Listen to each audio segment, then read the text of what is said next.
Galera, beleza? Como é que vocês estão, meus amigos? O vídeo de hoje tá aqui em 6 temas e temos muitas coisas para comentar. A começar, o dia de ontem, o debate público foi tomado por um conflito internacional. Vamos comentar um pouco sobre isso? Sim, mas sempre como eu tento fazer quando acontece alguma coisa lá fora. Vamos olhar para o Brasil. O que é que aconteceu no Brasil que vale alguma reflexão? E para falar sobre isso, temos que passar por alguns temas antes. E eu tenho certeza que quando a gente chegar lá, tá no quarto tema do vídeo de hoje, vocês vão entender porque eu resolvi começar com outros assuntos. Eu quero primeiro trazer algumas coisas que aconteceram no Brasil nas últimas 48 horas, que envolvem líderes do governo como Randolfo Rodrigues, senadores da base como Alcolumbre, algumas histórias bem cabulosas, para depois falarmos da turminha da Carreta Furacão de uma forma mais genérica, trazer algumas coisas que estão acontecendo no âmbito da economia, para depois falarmos da nossa democracia, dos nossos jornalistas, e aí que já começa a construir de uma forma muito mais próxima o que eu quero comentar com vocês que rolou no dia de ontem. Quero falar muito sobre a imprensa, muito sobre algumas notícias, muito sobre a cobertura jornalística. E eu também quero comentar nesse terceiro tópico, que tem conexão com o próximo, uma fala do Michel Temer. Eu não vi essa fala repercutir nas redes sociais, fiquei assim, observando se ela ia crescer ou não.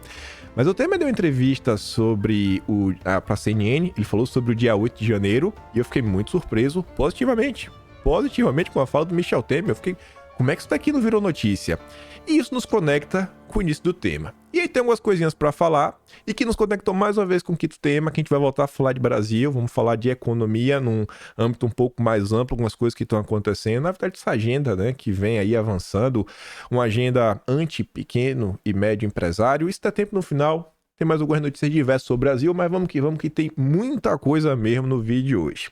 E vejam só, falando de confusão, segurança pública não desaparece dos holofotes. Todo dia agora, uma nova discussão. Eliane Cantanhede passa panista oficial do desgoverno. Tá, né, no Estadão, também tá na Globo News com suas pérolas, falando que a confusão aí, né, dos médicos no Rio de Janeiro e da família na Bahia são a síntese de uma crise que só vai piorar. Segurança pública só vai piorar. Ninguém acredita que tem alguma chance de melhora. Vocês acham mesmo?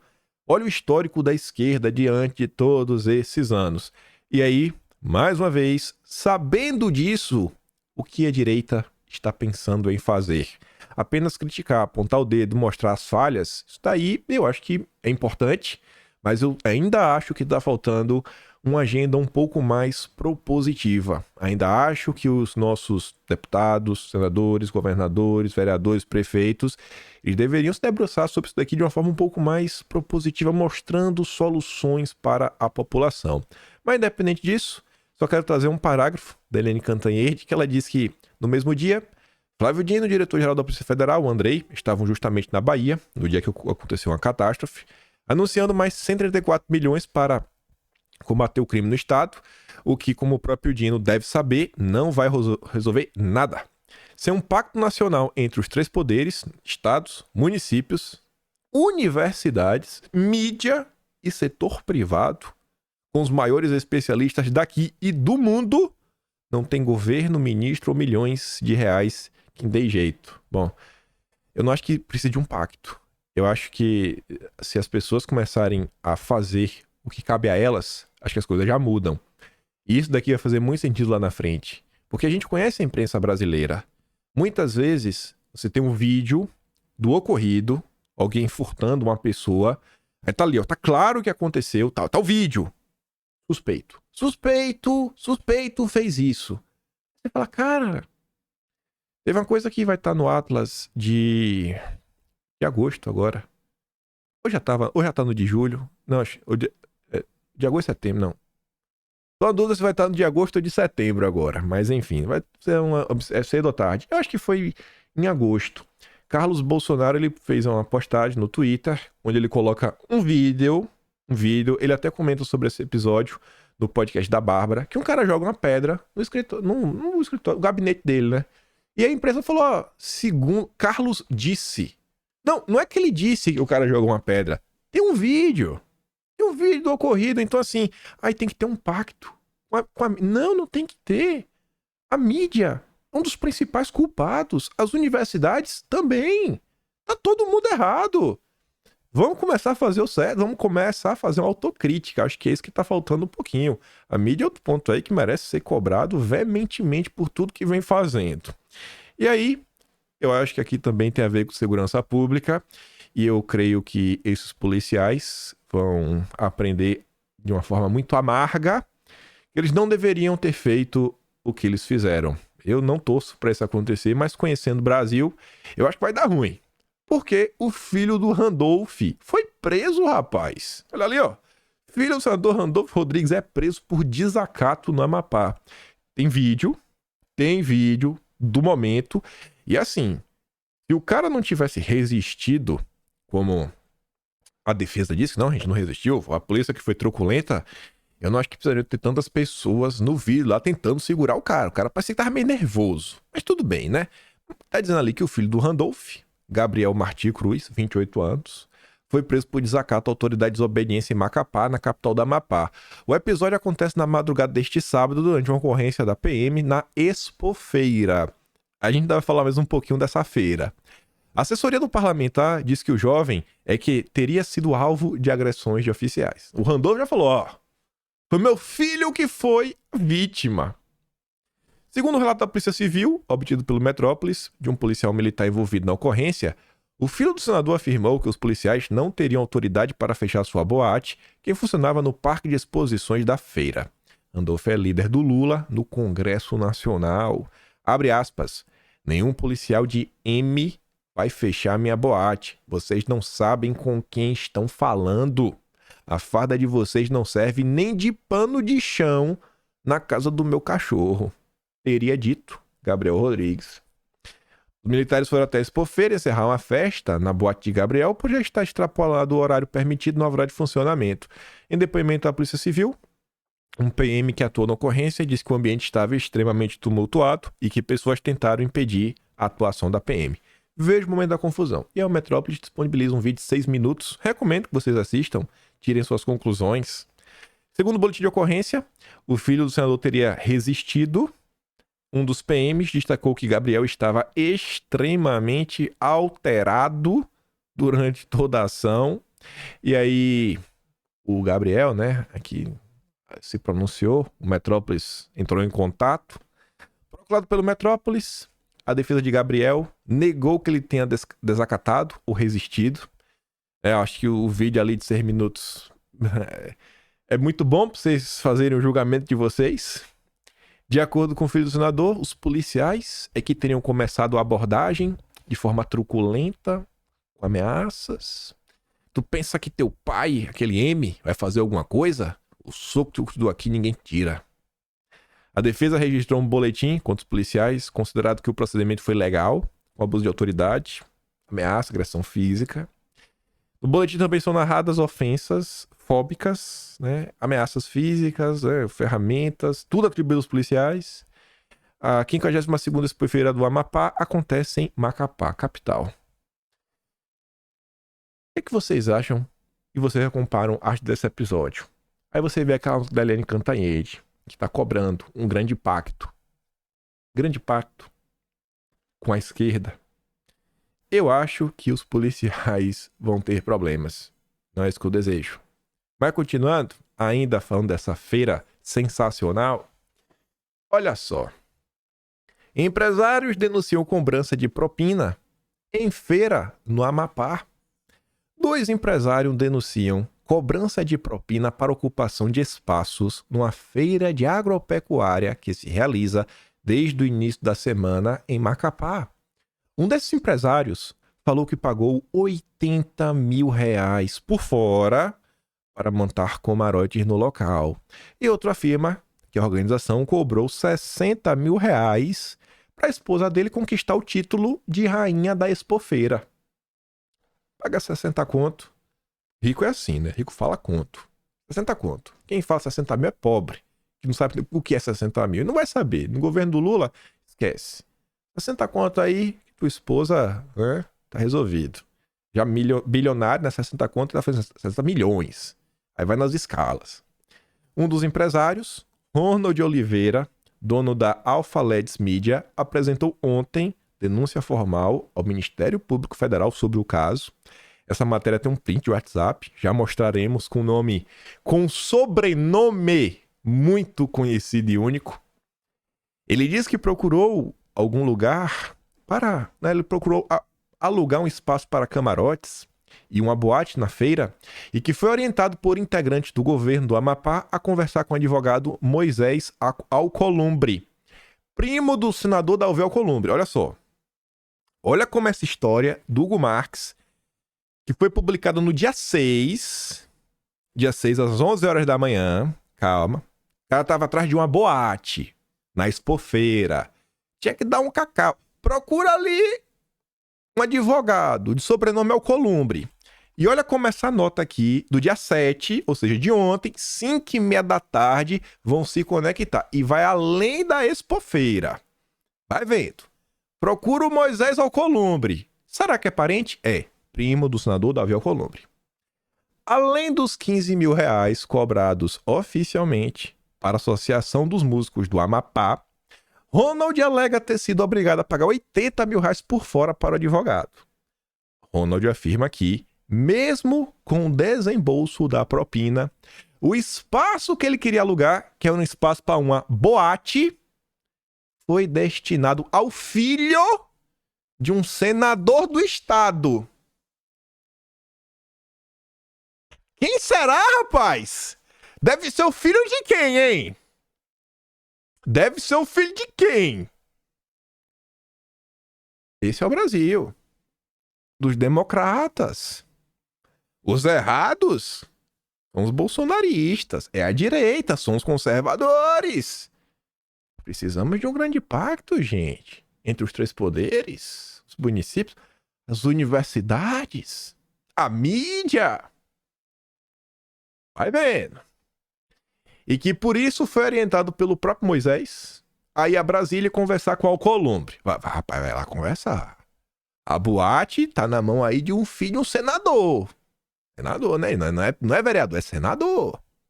Ronald mostrou à Veja mensagens de celular que comprovariam a sua versão, inclusive sobre o pagamento de um restante que ficaria para depois do pagamento oficial da feira. Ele afirma ainda que foi recebido pela assessoria do senador, que prometeu intermediar um desfecho positivo, mas que mesmo assim não conseguiu o espaço prometido. Eu queria muito saber, rapaz, qual é o filho desse senador? Quem é essa pessoa? Eu queria muito... Deve ser filho de quem? Eu tenho a impressão que eu acho que eu sei quem é. Aí tá ali o print, ó. Moisés Alcolumbre. Bora tomar um café? Tá ok, faz diferente. Faz o corre da grana, da ANCAP. Né? O de sexta, é até sexta, né? 20/15. Te esforça pra 20. O da ANCAP. O restante fica pra depois. Não entendi. Pera aí. Eu terminou aí, tô na feira. Vem aqui na central.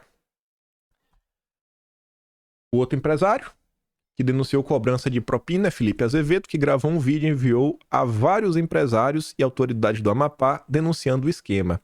Ao contrário de Ronald, ele não topou pagar os 60 mil reais para que a esposa Letícia ganhasse o concurso de rainha da feira.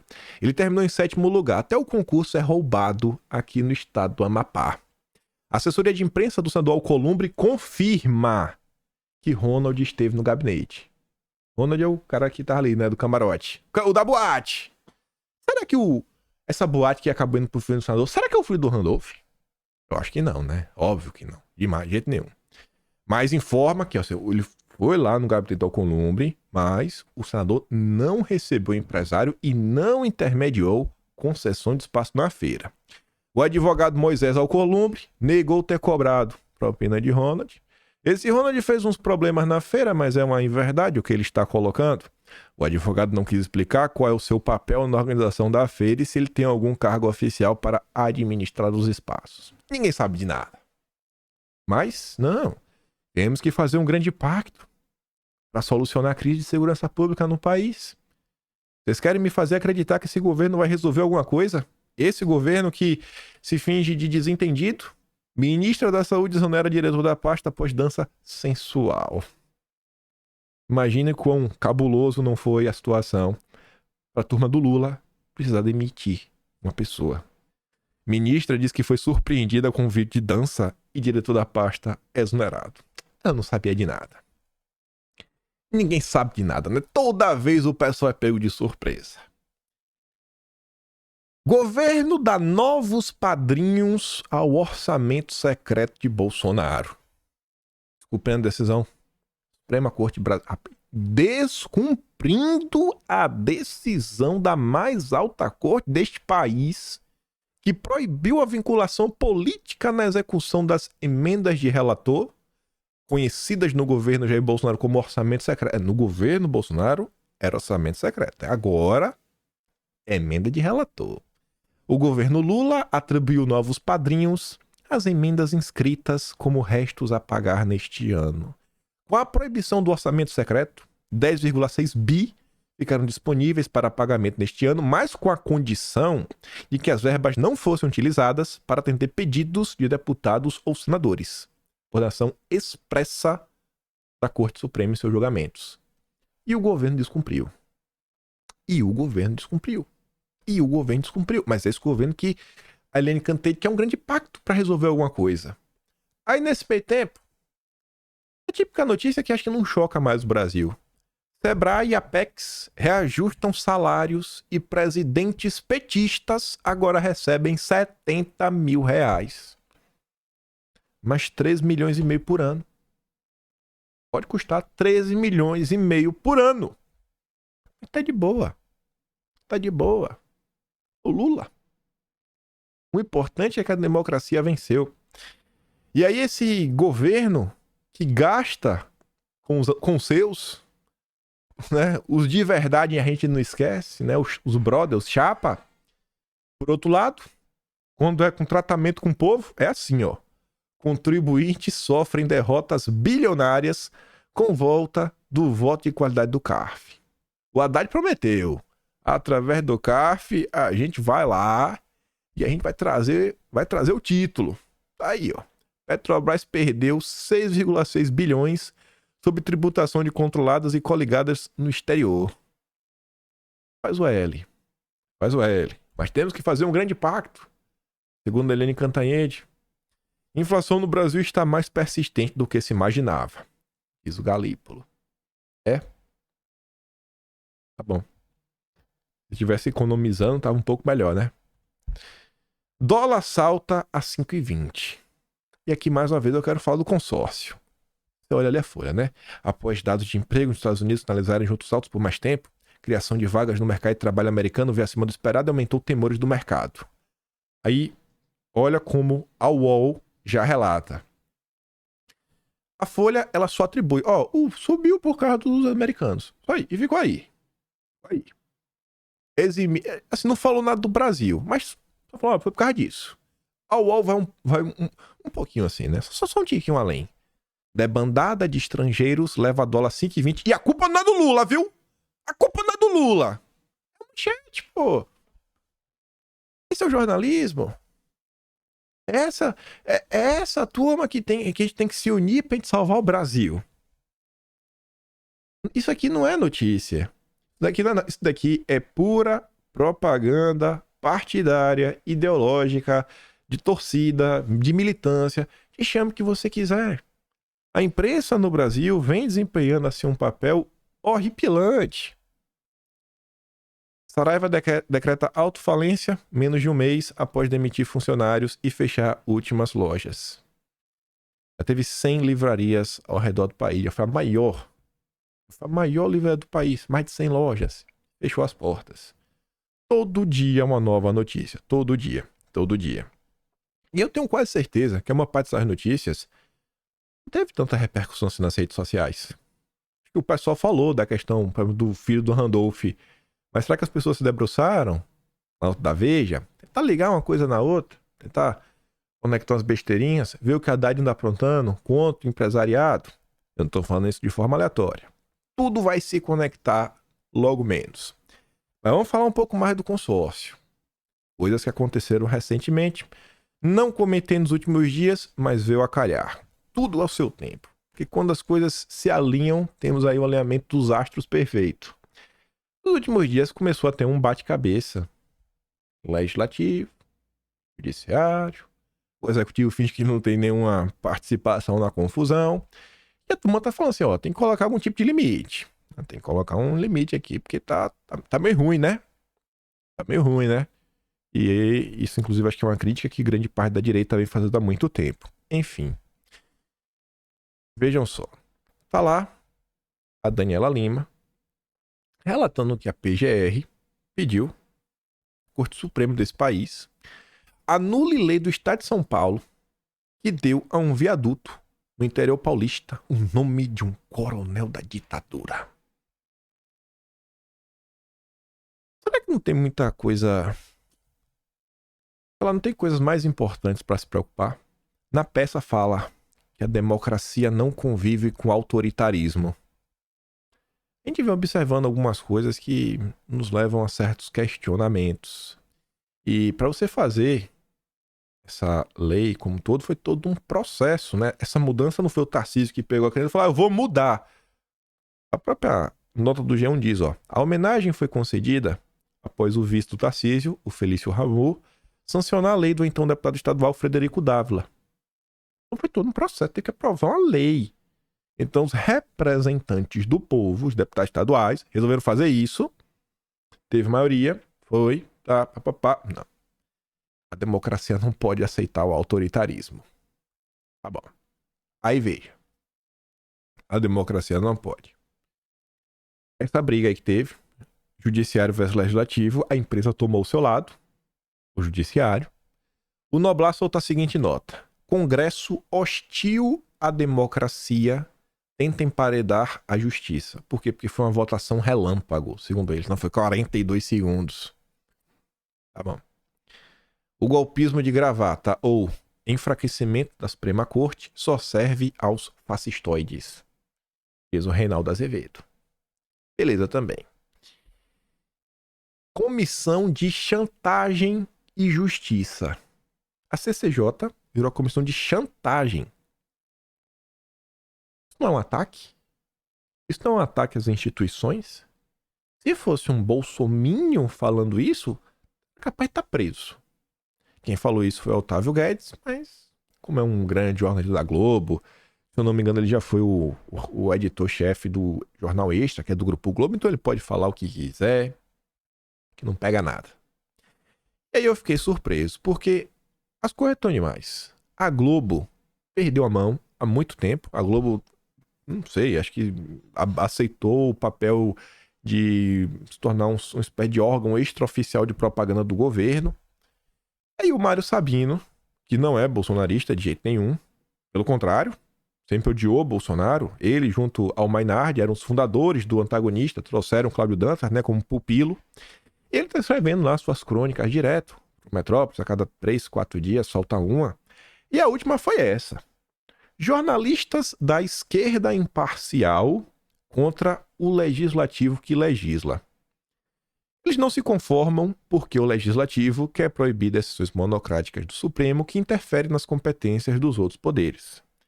É curioso observar a imparcialidade de jornalistas de esquerda, quase um pleonasmo, né? Porque todo jornalista de esquerda, 99%, foi um Deus nos acuda quando Cássio, indicado por Bolsonaro, suspendeu monocraticamente a quebra dos sigilos do ex-diretor da PRF, né, o Silvinei Vasquez, na CPI do dia 8. Quando o Cássio, de forma monocrática, suspendeu, meu Deus, é um absurdo, não pode, está entrando nas atribuições de outro poder, só faltou falar que é golpe.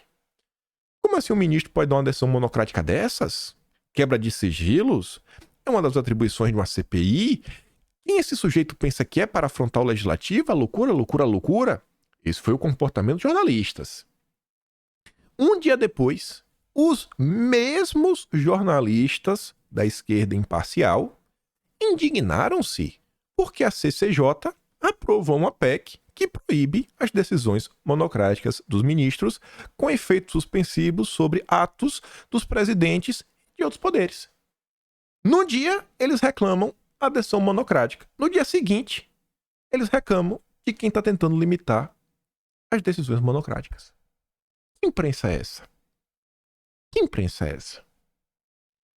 Ela também muda as regras para os pedidos de vistas, que deverão, segundo a PEC, ser coletivos e ter um prazo limitado a 6 meses. A gritaria ainda se ouve. Como assim a aprovação se deu em 43 segundos? Essa é uma afronta ao Supremo? Quem os sujeitos pensam que são?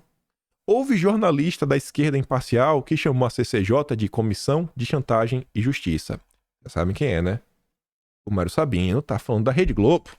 Mas ele não tem coragem de citar os seus coleguinhas por nome. Então ele tá falando do Otávio Guedes, da Globo News. Houve jornalista de esquerda imparcial que decretou da própria cachola que é inconstitucional o Congresso dizer como o Supremo deve se organizar. Essa foi a Mira Leitão. Ela falou isso. Houve jornalista que acusou a CCJ de dar um golpe. Acho que já foi da esquerda. Não sei se foi a Daniela Lima. Talvez. Não sei. Entre mais enfadado do que propriamente perplexo, conclui o Legislativo.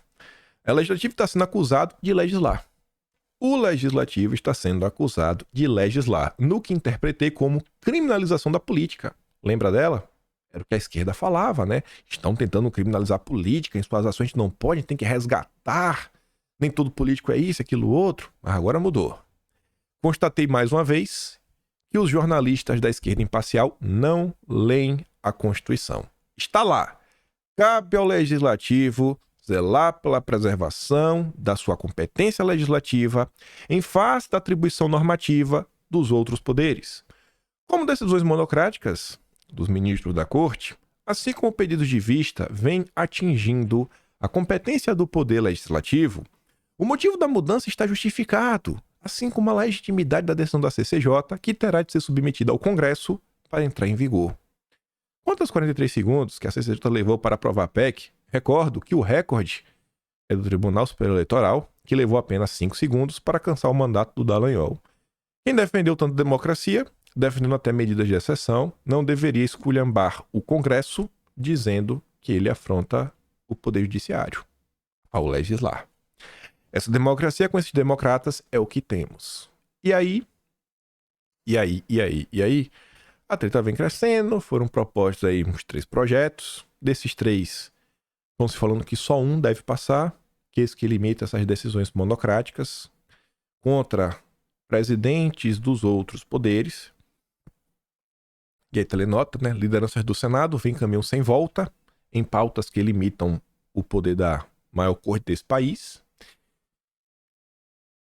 E aí, depois disso, né?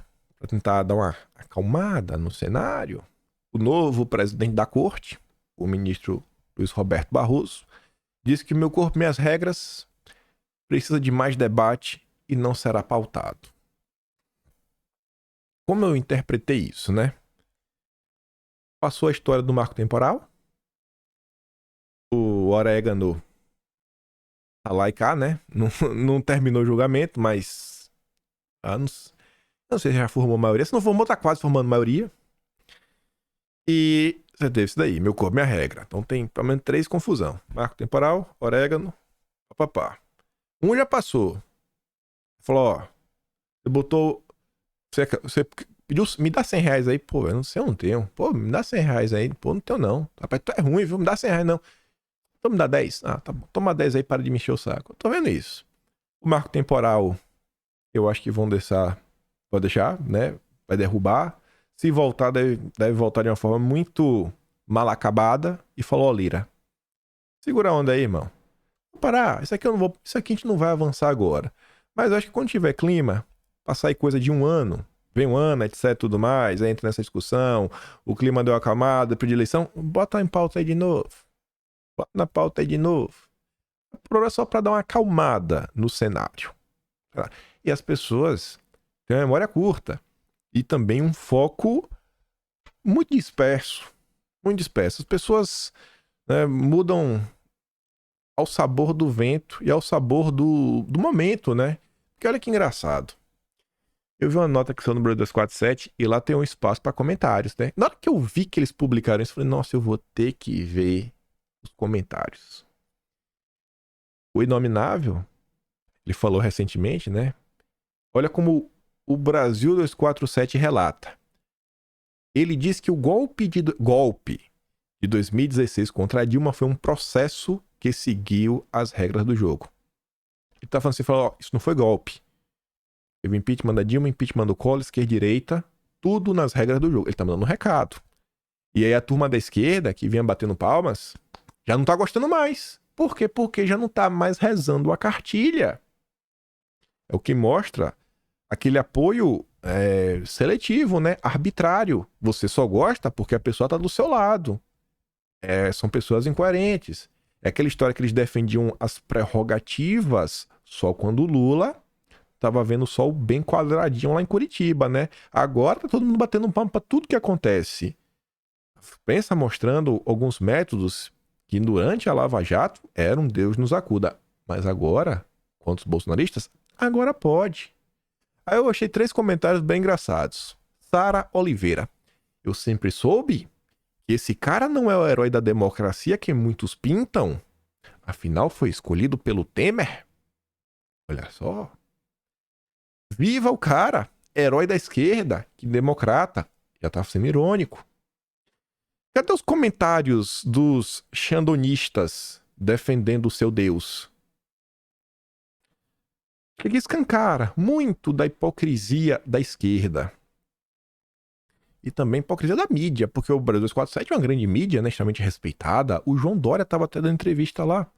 Acho que a gente comenta amanhã. Quero juntar Tem muita coisa de eleição pra gente comentar. E movimentações políticas. E aí, veja.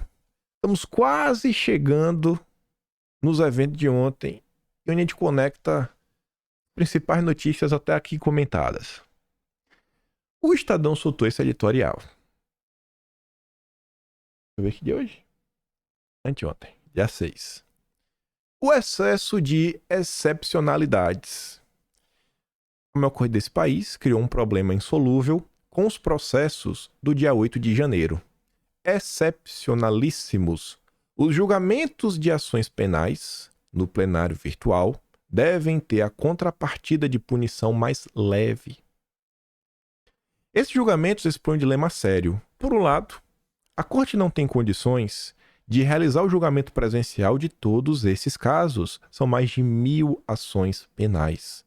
Por outro lado, é inegável que o julgamento virtual produz graves limitações ao direito de defesa. Nessa situação, a atuação da defesa fica resumida à apresentação de um vídeo do advogado que ninguém sequer sabe se será visto por quem vai julgar. A Lei 8.038/90 e o Regimento Interno da Corte garantem o direito à sustentação oral. Cabe advertir, em primeiro lugar, que foi a própria Corte o autor desse problema, ao entender que competia a ela realizar esses julgamentos. Não quiseram mandar para a primeira instância. Foi uma interpretação tanto criativa, tendo em vista que nenhum dos acusados tem foro especial por prerrogativa de função. De toda forma, a maioria do colegiado acolheu o entendimento do relator. Há nessa história um aprendizado. O respeito à competência de cada jurisdição contribui também para o bom funcionamento operacional da justiça. Um segundo ponto se refere à proporcionalidade e à razoabilidade. Princípios frequentemente utilizados pelo judiciário na fundamentação das suas decisões. Se, por impossibilidade material, os casos vão ter que ser julgados no plenário virtual, onde as vítimas, os réus, não têm a mesma capacidade de se defender, num cenário de evidente redução de direitos dos acusados, a contrapartida necessária é reduzir drasticamente o patamar das penas. 14 anos, 15 anos, 17 anos de pena, muito não? Um plenário virtual. A Daniela Lima estava muito preocupada com os 42 segundos, né? Não, assim, 42 segundos, foi aprovado. Oxi, e aí, Daniela? Ele tava falando, a CCJ em 42 segundos, né? O Otávio Guedes também, 42 segundos. Pô, bicho, mas a gente tá aqui também com plenário virtual, é meio complicado, não? Não cabe condenar uma pessoa a 17 anos de prisão, sendo 15 anos e meio em regime fechado, em um julgamento no qual o defensor foi impedido de apresentar as suas alegações e que, por já ter começado na Corte Suprema, terá reduzidas oportunidades de recurso e de revisão. Precisamente porque os ataques ao regime democrático foram gravíssimos, é que a resposta deve ser exemplar. Exemplar no cumprimento da lei e no respeito aos direitos próprios de um regime democrático. Isso é dar o exemplo. Se há um impedimento material para que os processos se realizem de maneira prevista na lei, isso deve se refletir em uma aplicação mais comedida da pena. Não se pede impunidade, mas deve haver um mínimo de ponderação. É por isso que há juízes e não máquinas aplicando a lei no caso concreto. Por final, há outro aspecto que merece atenção, como alertou o Instituto de Defesa do Direito de Defesa, esse deslocamento do julgamento das ações do dia 8 para o plenário virtual, por ter sido realizado pela mais alta corte do país, gera apreensão também pela potencial disseminação da orientação a outros tribunais que possuam competência originária para processar ações penais. Imagina se vira moda no Brasil e diversos julgamentos falam assim, não, a gente tem muitos processos aqui na vara 99, né, de Feira de Santana. Não, eita, rapaz, não, vamos começar a jogar de forma, né, virtual para ser mais rápido. É meio complicado, né? Isso seria um grande retrocesso. Só faltava que a defesa da democracia, que demanda tanto tempo e energia da Corte Suprema, levasse a um decaimento da compreensão e no respeito a direitos fundamentais. Cabe à Corte, portanto, explicar que o procedimento foi absolutamente excepcional, não devendo ser replicado em outras jurisdições. É possível punir quem atuou contra a lei e contra as instituições democráticas, mas essa tarefa, no Estado Democrático de Direito, exige mais do que a mão pesada, requer discernimento e razoabilidade. Só assim a punição cumprirá a sua função. E aí temos o Temer. A esquerda, a gente acabou de mostrar, fez questão de lembrar. Foi no golpe, ele é golpe, né? Por causa do golpe, o Temer pôde indicar uma pessoa que agora a esquerda já tá começando a olhar torto, porque falou que não é mais golpe. O impeachment foi nas regras. Olha o que o Temer tem a falar. E isso nos conecta às confusões internacionais de ontem. E você, Temer, cadê? Peraí. Cadê, rapaz? Aqui. Não acreditei nunca que pudesse haver uma quebra da democracia. Porque, vou dizer a você, Thaís, falava-se em golpe. Golpe só é possível se as Forças Armadas quiserem. Se as Forças Armadas não fizerem, não há golpe no país. Não é um grupo desavisado que faz isto ou aquilo que vai dar um golpe no país. Não acreditei nunca que pudesse haver uma quebra da democracia. Porque, vou dizer a você, Thaís, falava-se em golpe. Golpe só é possível se as Forças Armadas quiserem. Se as Forças Armadas não fizerem, não há golpe no país. Não é um grupo desavisado que faz isto ou aquilo que vai dar um golpe no país. Um acreditado que faz isso desavisado. Não é um grupo desavisado que faz isto ou aquilo que vai dar um golpe no país. Não é um grupo desavisado que faz isto ou aquilo que vai dar um golpe no país. Repetir aqui umas 4 vezes, né? 2 inteiro, 2 mais 2 no final. Segundo Michel Temer, ex-presidente do Brasil, não é golpe. Que golpe, rapaz? Nem Michel Temer chama o que ocorreu no dia 8 de golpe. E aí, a gente volta a nos questionar várias coisas, né? Quando é que a imprensa vai chamar as coisas pelo que elas realmente são? Como é que a imprensa vai começar a tratar as coisas de forma mais séria? Quando é que a imprensa vai realmente começar a ter um pouco de responsabilidade? Inclusive para apontar o dedo para o que o governo vem fazendo. Olhar para situações locais. Da mesma forma que pouquíssimos comentaram sobre situações locais, mas que você vê que envolvem figurões da política, seja de forma direta ou indireta, tem outras situações locais que eu acho que são nacionais. Eu não trouxe aqui porque eu sabia que não dá tempo, mas só para comentar de forma rápida. A Amazônia está encarando uma grande seca. E a gente já comentou esses dias. Eu vi uma tabela mostrando um comparativo assim, ao longo dos últimos 100 anos, quantos anos você assim, se enfrentou a mesma coisa. E a seca que a Amazônia vem enfrentando atualmente não é pior do que você já teve no passado. Mas é a quinta pior. Já teve muito pior no passado. mas fazem esse escarcéu. E assim, é o que a gente volta a falar. Por que a gente não pode ter uma conexão, uma integração em todos os estados? Cara, por que não pode ter pontes? Por que o transporte precisa ser via barco? Por que o transporte precisa ser via aviãozinho teco-teco? Por que não pode ter uma rodovia? Por que não pode ter uma rodovia? Por que o Brasil não pode se desenvolver? São questões locais, mas que geram repercussão no país inteiro. Como, por exemplo, você discute a reforma tributária e tem lá a Zona Franca de Manaus. Às vezes o restante do país tem que criar um novo imposto, tem que criar, atualmente se usa o IPI, para você ter uma diferenciação para o produto do norte do país continuar competitivo. Se você tira essa competitividade, não é que a empresa vai sair do Amazonas para se instalar em São Paulo. Não, ela vai para o Paraguai, que o imposto está 10%. Construir um novo parque industrial, não vale a pena, vai embora do Brasil. É muita dor de cabeça, é muita insegurança jurídica. E querendo ou não, por estar lá, acaba comprando algum insumo do sudeste do país. Então são soluções um pouco mais... São situações um pouco mais complexas, mas a gente está num ponto de um caos tão generalizado que as primeiras decisões são simples. É uma estrada, é uma ponte, é uma ferrovia, é um pouco de segurança jurídica, é tirar poder dos zongueiros, é falar, ô Poder Judiciário, Ministério Público, deixa a obra sair do papel. Deixa a obra sair do papel. E aí a gente fica se debruçando em grandes cortinas de fumaça. Eu não acho que aconteceu ontem a cortina de fumaça, pelo amor de Deus. É um assunto muito sério, vai ter repercussão no mundo todo. A gente vai começar a falar sobre ele agora. Vou até botar aqui já o Jornal Nacional. Vai ter repercussões grandes. Só que tem 1001 coisas acontecendo no Brasil. 1001 coisas. Pronto, ninguém mais fala de Brasil. Ontem só se falou disso daqui. Entendo que é um assunto de grande repercussão. Mas o que eu fico de cara é que começam a surgir pessoas que não fazem ideia de nada com coisa nenhuma. Eu vejo, tem um perfil que eu até sigo, um perfil grande lá no Twitter. Nossa, o perfil ontem, ele fez tantas postagens. E era postagens assim, ó. Comente se você apoia tal coisa.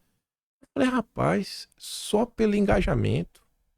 Por que não tem esse mesmo engajamento na hora da gente cobrar que os nossos senadores barrassem o projeto que regulava o mercado de carbono?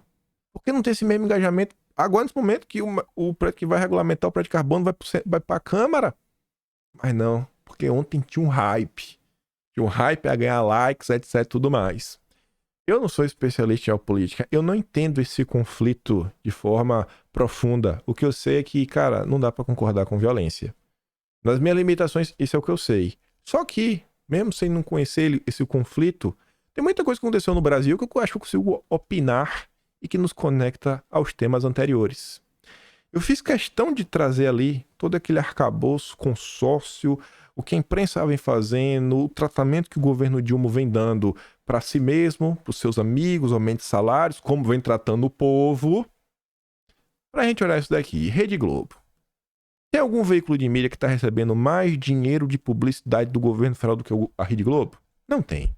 Jornal Nacional, o maior jornal deste país. Eles chamaram lá o grupo de extremista. Ué. Eu falei, mas peraí, pô. Só isso?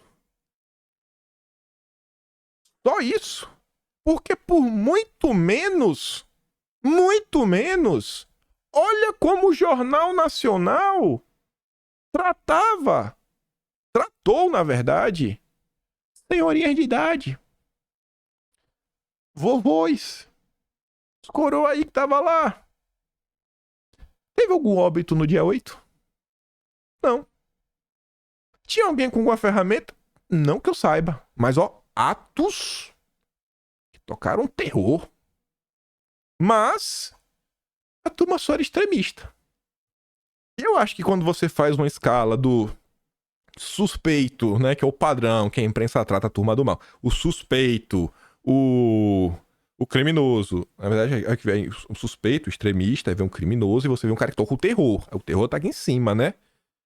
Aqui. Então a Globo coloca a barra do criminoso. Não, o extremista. Mas olha como trata. Dê a tela, tá ali. 2 postagens do mesmo. E tem vídeo. Eu tirei só a imagem do vídeo só porque eu queria botar no slide só. Mais comparativos. O Globo O maior jornal do país. Combatentes. Pra falar do que ocorreu, combatentes. Já pra falar da artilharia do Zap, como os istas. E Atos. Dá uma lida. Bate esse print aí, pô. Mostra pras pessoas que você conhece. Eu faço os prints tão bonitinho, destacando até as palavras. Eu até saio da tela, ó, pra ficar mais fácil. Só pega ali o quadrado. Não precisa ver qual. Gente, eu faço botar assim, ó, é sempre no mesmo padrão. E você pode me tirar só mandar a notícia. Não precisa mandar minha cara feia, não. Só manda ali. Já vai. O cara não fala assim, que é esse menino aí? Não, que tira atenção. Você tira. Todo mundo sabe cortar a foto, né? Você manda só ali, ó. Essa é a Rede Globo. Não só a Rede Globo, olha a Folha de São Paulo. Também é combatentes. Mas na hora de falar do dia 8, né? Ó, as faces do terror. O Ista costumava ser uma figura sombria no imaginário popular até a invasão da Praça dos Três Poderes. Você consegue ver a diferença de tratamento da imprensa? Isso não é aleatório. Porque não pode desagradar, né? Ao seu grande líder. Seu líder máximo. Mas até fiquei surpreso. Fiquei surpreso, porque a imprensa foi tateando, né? Na hora de comentar. Deu uma aliviada boa. Mas pelo menos eles soltaram notas assim, ó. Lula se diz chocado com os ataques, mas não cita lá o grupo, que começa com a letra H. Ele não cita. Ele não cita. Eu vou comentar assunto cheio de dedos, porque o que eu já observei, vi muita gente reclamando, não só no Brasil, como o restante do planeta, que vem tendo muita confusão com a plataforma. Então eu não quero ter confusão com a plataforma, mas dá pra gente comentar o assunto de forma que todo mundo entende, né? Seguindo no passinho. O Brasil condena o que aconteceu, mas não cita o H. Aqui ele tá falando do Lula, tá falando da nota do Itamaraty. E aí eu trouxe pra mostrar pra vocês. Aqui tá a nota do Lula, nenhuma menção ao grupinho que começa com H, né? Fiquei chocado com o que aconteceu hoje, né? Contra civis, várias vítimas, né? Pá, condolências. Esse foi o meu repúdio. Repúdio a quem, Lula? Não sei. Não sei. Eu não sei pra quem o Lula tá repudiando. Não sei, né? Você só vê o que o Lula falou, você fala, rapaz, velho. É tipo aquelas matérias que assim, ó, carro atropela. Você fala, nossa, o carro atropelou. Deve ser o carro do Elon Musk, né? Aquele que ele sozinho. Porque não tem um culpado. Você olha e diz, não tem um culpado. Não tem. E a nota de Itamaraty na mesma linha, né? Tá aqui do governo federal. Ataque, né? O governo condena o que aconteceu. Provocou a tragédia. Expressa condolência aos familiares. Reitera que nada justifica. Né? O governo exorta todas as partes. Quais partes? Quais partes, Lula? Não há até o momento notícia de vítima, a comunidade brasileira nos países. O Brasil lamenta que não já de acordo de paz, tá rolando o que tá rolando. Mas não fala do grupo. Não fala do grupo. Não. Não. Quem foi que... O que foi, Lula? Por que não pode contar, cidadão? Por quê? Aí eu fico me perguntando, né? Brasil 247, tomar um fact-check bonito, que até o consórcio comenta, né, sobre a situação. Ele diz assim, ó, é falso. E o grupo que começa com a letra H parabenizou Lula por vitória nas eleições. Não é falso não, bicho. Ali, ó, notícias falsas. O grupo parabenizou sim Lula pela eleição, conforme nota do site do próprio grupo e fartamente divulgado pela mídia na época. Tem lá o primeiro site, é o do grupo, começa com H. Depois o R7, Correio do Povo e o último segundo. Vários veículos de imprensa comentaram. O Estadão coloca ali, ó, Bolsonaro repudia conflitos, destaca que o grupo parabenizou Lula. Os ataques ressuscitam... Olha a palavra que usa. Um bang-bang entre aliados de Lula e Bolsonaro. Meu Deus do céu, véio. É uma loucura. Porque a turma de Bolsonaro tava cobrando a coisa aí... Assim, nem nessas horas a imprensa consegue deixar a sua militância de lado. Esse daqui foi o tweet de Bolsonaro. Pelo respeito e admiração, né? Repudiou o ataque, feito pelo grupo esse, parabéns o Lula. Aí foi um monte de coisa lá. Nem vou me aprofundar muita coisa. Aí o Boulos também fez um comentário que assim como Lula, nossa, esse daqui pisou em 20 ovos. Minha defesa dos direitos do povo, né? Palestina é pública. Chega inclusive a realizar a vida Cisjordânia, papapá, PPP, né? Não condena ninguém específico, etc, tudo mais. E aí você vê como é a situação, né? O que acontece no Brasil, os reflexos. Você vê que os nossos parlamentares, eles não se movem pelos seus, sei lá, ideários, né? Suas ideologias, coisa. Eles muitas vezes colocam suas próprias agendas acima de tudo. O Boulos é candidato. Se o Boulos não fosse candidato a prefeito, tentando se vender como um cara de centro, ele teria feito essa nota? Ainda mais nota assim, toda cheia de tititi, pisando em ovos. O Gil Diniz fala assim, ó. Apareceu a Margarida? Que dificuldade, hein? Pra repudiar um amigo? Hein, Boulos? Que tem a nota de 2018, falando do Boulos aí desse grupo com H. A verdade é que você passou o dia medindo e escolhendo as palavras e vem na calada da noite fazer essa notinha, amando do marqueteiro. Teu silêncio era revelador, mas quando fala, fica ainda mais claro o que pensa e defende.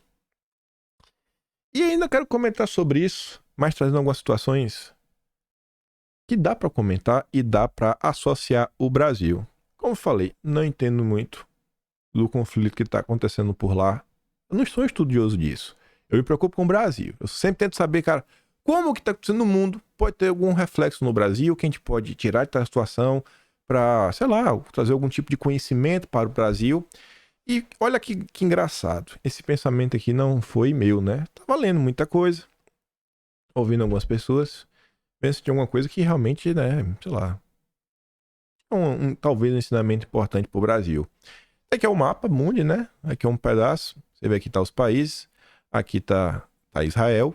Veja o mar Mediterrâneo, né? Que cobre pro lado de cá. Aquele país vermelho comum, né? Que vocês conhecem muito bem. Eles têm aquele projeto da nova Rota da Seda. Qual é o foco da nova Rota da Seda? Não é investir nos países. É comprar os países, né? Comprar coisas críticas, coisas estratégicas, sejam a infraestrutura do país, portos, aeroportos, pontes, rodovias, ter o controle de quem vai e quem vem. Agricultura, energia, né? Plantas de energia elétrica, termoelétricas, petróleo, etc, tudo mais. É isso que a turma quer. Aí, eles vêm investindo muito, por exemplo, na questões de compra de portos. Aí você pensa, você estando aqui, ó, no caso do Brasil, aí você vê que os países ao redor não são muito simpáticos. Então, grande parte das coisas que você precisa comprar para o seu país, são coisas críticas, e não é só comida, normalmente vem pelo mar. Vocês estão vendo como o mundo vem se redesenhando numa forma de novas alianças, né? O mundo vem se reconfigurando. Vocês estão vendo a quantidade de sanções que estão sendo aplicadas. Vocês viram que, inclusive, as sanções quase que colocaram, né, o transporte aí de fertilizantes e grãos lá no 2022 em risco. Graças a Deus, o Bolsonaro conseguiu resolver tudo. A gente não teve problema com fertilizante, não teve nada. Mas poderia. Aí imagina que o conflito que tá lá escala. Escala. Aí eu acho que de um lado vai ficar Europa, Estados Unidos, papapá. Do outro lado, eu acho que vai ficar a Eurásia. E aí? Se a turma dos comunas falar, ó, nos nossos portos, proibir é meio complicado. Mas faz uma operação padrão, cria uma dificuldade, faz uma coisa. E no último estado, se der, proíbe mesmo. Sabota. Você acha que nesse cenário que o mundo vem se desenhando, será que não é importante que o governo, ele realmente tenha controle de algumas empresas, de alguns setores? Isso é o que eu via, é o que eu acreditava, né, quando o Bolsonaro falou o seguinte, cara, essa questão de privatização, beleza, nada contra, mas tem que ver o que será privatizado e para quem será privatizado. No mundo de hoje, você tá vendo, a Europa não estão reestatizando, mas eles estão se reindustrializando, estão voltando a investir, estão querendo fazer o Made in Europe. Os Estados Unidos a mesma coisa. Só que o Brasil é um pouco mais complexo. No Brasil tudo é mais complexo. Por quê? Porque da mesma forma que tem alguns setores que são estratégicos, energia, por exemplo, que também é outro problema que vem tendo no mundo, aí você olha para o Brasil. Bolívia pode parar fornecimento de gás ao Brasil e pede investimentos da Petrobras no país. Olha só. Se você privatiza, você pode criar um problema. Pode cair nas mãos dos comunas e da BlackRock. Se você não privatiza, pode estar na mão do PT. E aí? E aí? O ministro boliviano veio aqui, né, falando que a Petrobras tem que dar uma ajuda. Na minha terra isso chama chantagem. Se quisermos que haja produção de gás a curto prazo, devemos desenvolver investimentos que foram adiados pela Petrobras. Entendemos que houve alguns motivos de natureza política, mas no âmbito de toda essa nova agenda que hoje existe, é possível trabalhar em conjunto. Ai, ai, ai, é demais, viu? O que eu sei é o seguinte: essa decisão de privatizar, não privatizar, essa pode, essa não pode, pô, e o Brasil é muito difícil. O que eu sei é que se a Marina Silva, se a turma do Ibama, se o Zé Cochato, se as ONGs não estivesse sabotando o Brasil e a gente realmente estivesse fazendo, né, bons projetos de desenvolvimento nacional para tornar o Brasil autossuficiente, que o Brasil tem condições de ser, poderíamos estar dando uma banana para a Bolívia, porque o Brasil ia ter tudo que ele precisa, mas não tem. O que eu também sei é que no tempo que Bolsonaro foi presidente, ele teve a oportunidade de indicar diversas pessoas para diversas autarquias. Diversas. E eu tenho certeza que Bolsonaro deve ter chegado lá e falar, cara, poxa, assim, o Bolsonaro, ó, tem que indicar uma pessoa para tal lugar. Ele falou, hã? Não, tá, o que é que esse lugar existe? Eu tenho certeza. A quantidade de autarquias, agências reguladoras que existem nesse país, acho que não tá no gibi. E esses órgãos, né, e as próprias diretorias dos estatais, etc e tudo mais, são extremamente importantes. E não é só, é cabide de emprego. Não, gente. Olha o que a gente comentou ontem, que a turma lá fez, né, para tornar só a internet do Elon Musk disponível para poder participar. Só do Musk atende. O dom a regrinha. Então, ocupar esse cargo na máquina é importantíssimo. Ainda tem aquela visão que, tá na máquina, tá atrás de uma boquinha, tá atrás de mamar. A direita, às vezes, tem isso. Manda alguém e fica cheio de dedos. É extremamente importante aproveitar cada espaço possível. Os deputados tinham que estar ali, ó, colado no governador, enchendo o saco. O governador achou, e aí, como é que tá? Essas secretarias aí, essas coisas que você tem colocando. A máquina tá aí, tem que ocupar esses espaços. A gente tá entrando num cenário que as coisas estão ficando cada vez mais complexas de se entender. Não estão ficando mais fáceis. Antes você tinha um problema, agora você tem 2, 3. Antigamente você olhava e falava, tá, esse lado aqui é o errado, esse lado aqui é o certo. Agora você olha pro mundo e fala, pô, isso aqui tá errado, isso aqui tá errado, isso aqui tá errado. Meu Deus, não tem solução. Aí você olha, tá, o que vai ser melhor pro Brasil? É como as discussões estão começando a se tornar. São discussões muito mais complexas. Ontem eu vi essa postagem aqui que eu achei muito interessante. O Valor Econômico publicou aquela notícia ali embaixo, ó. Investidores estrangeiros retomam o interesse por companhias brasileiras e vão às compras. Não é que os estrangeiros estão querendo investir no Brasil, eles estão querendo comprar o Brasil. Quer um exemplo do que é investir no Brasil? Eu sou baiano, vou dar um exemplo de minha terra. Acho que 20 anos atrás, acho que não tinha ainda, 20 anos atrás a gente recebe a notícia. A Ford tá vindo para Camaçari. Nossa, isso é investimento. A Ford não estava comprando, não estava investindo, não tinha nada. Foi um horror gasto com mão de obra, para contratar do pedreiro, eletricista, motorista, todos os istas da vida, é força de trabalho, construiu uma baita fábrica, um baita coisa, logística, isso, aquilo, outro. Ele vem, ele constrói toda a estrutura, traz tecnologia, traz máquina, dá coisa, dá incentivo, fomenta o Senai da região, muita gente para tá precisando de mão de obra. Isso é investimento. Não é isso que eles querem fazer hoje. Estão quebrando o Brasil para comprar preço de banana e transformar tudo em monopólio. Entenda como o Arthur fala, né? O liberalismo é perverso sem qualquer contorno soberano. Primeiramente, usam o crédito não para formar um novo capital ou novos meios de produção. Eles utilizam o crédito, que eles têm muito lá fora, para se apropriar dos bens raízes e dos bens existentes dados como garantia em operações, assim como valores e ativos financeiros usando juros como mecanismo de transferência.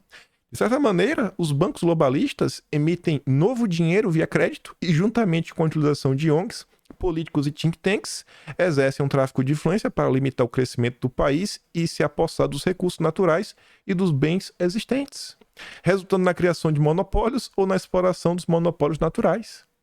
Imagina aquela grande empresa do ramo aí de pecuária e frigoríficos, né? Uma bem famosa que já teve envolvido em escândalos no passado.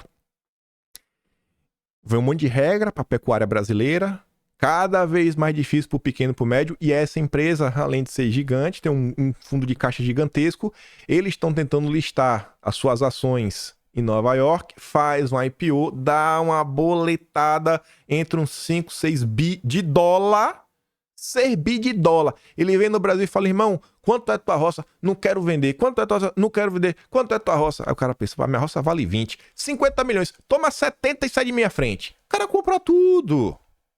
Tudo tá nem aí. Ele vai lavar, chega depois. Ele vai ter o mercado todo só pra ele. É basicamente isso. De forma muito simples. Parece maluquice. Parece difícil de entender. São problemas que a gente tá enfrentando no Brasil hoje. E aí eu fico triste porque surge um assunto que ninguém tem domínio. Ninguém, tá todo mundo assim, eu tô com boca aberta. Não, não é ninguém tem domínio. Grande parte sequer parou. Agora todo mundo virou especialista. Foi assim ano passado e vai ser assim também, porque é sempre assim. Toda vez que eclode uma coisa lá fora que mexe com o mundo, surgem os especialistas. Aí vai ter agora os podcasts. Vai andar. Podcast, vai chamar fulano, cicrano, beltrano pra comentar sobre isso. Aí vai ser os próximos dias só de falatório.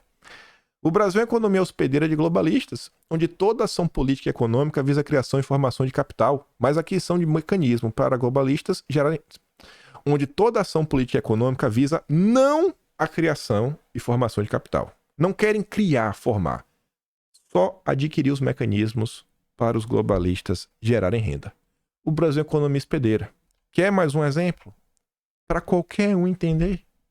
Ex-sócio de Soros supera a crise argentina com o império imobiliário. Tá todo mundo quebrado, mas o cara tem acesso lá fora. O cara tem acesso ao crédito, tem acesso às verdinhas que estão em falta na Argentina. Esse cara sempre investiu em ativos, né? Nunca em papéis, que ele sabia que ia dar errado. E tá aí, o país quebrando, tá de boa. Tá de boa. Imagina o cara tem lá o patrimônio dele todo dolarizado, partendo pro buraco. Oh, meu Deus. Hoje, a gente lembra do peso. O peso tava valendo, sei lá, 200 e pouco. Agora o peso tá 800. O cara fala, meu Deus, eu tô 4 vezes mais rico. Tô 4 vezes mais rico. Aí o governo tenta fazer isso. Irmão, o cara tem uns contatinhos lá fora. Você perdeu. O país foi pro buraco.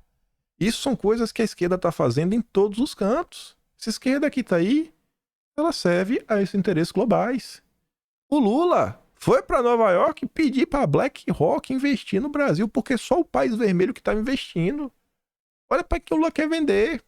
O Lula quer vender o Brasil. Essas galera não quer investir no Brasil. Miguel Setas, da CCR, será o porta-voz do Pacto Global da ONU. O Pacto Global é o observatório da ONU para observar o quê? A implementação da Agenda 2030. Aí se liga.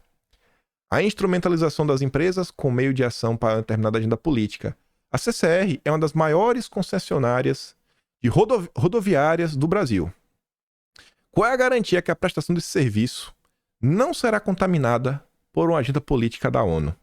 O sequestro do mundo corporativo tem transformado as empresas em ferramentas para a imposição de uma agenda política e visão de mundo.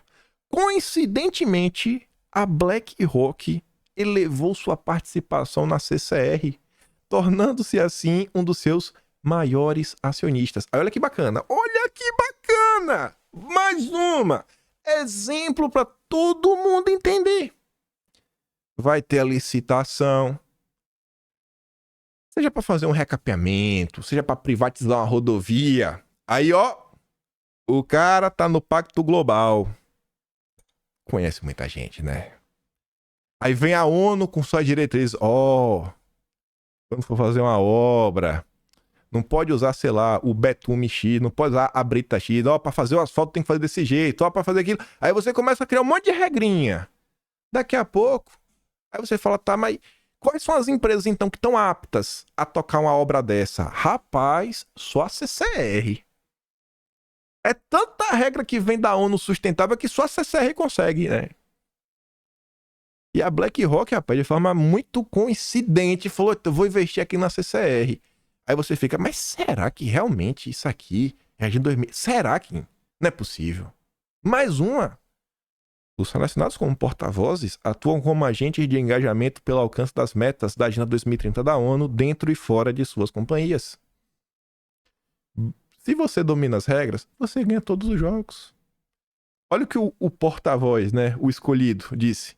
O Brasil, possuindo alguma das maiores metrópoles do mundo, tem um papel decisivo no avanço desta agenda. Você acha que essas pessoas estão preocupadas, neste momento, em ganhar um dinheiro? Gente, a coisa já mudou e muito. E muito. E muito.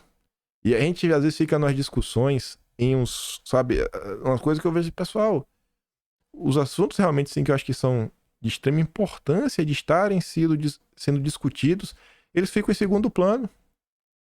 O que está acontecendo é muito importante, mas tão importante quanto é o mercado de carbono. Já foi aprovado no Senado, com apoio do agronegócio. Passou de forma unânime, 16 votos a favor. Ninguém votou contra. Tá indo pra Câmara. E tem um projeto também que tá sendo tocado na Câmara. Mais outro. Do mesma coisa, deve criar mais confusão ainda. Só para dar um exemplo.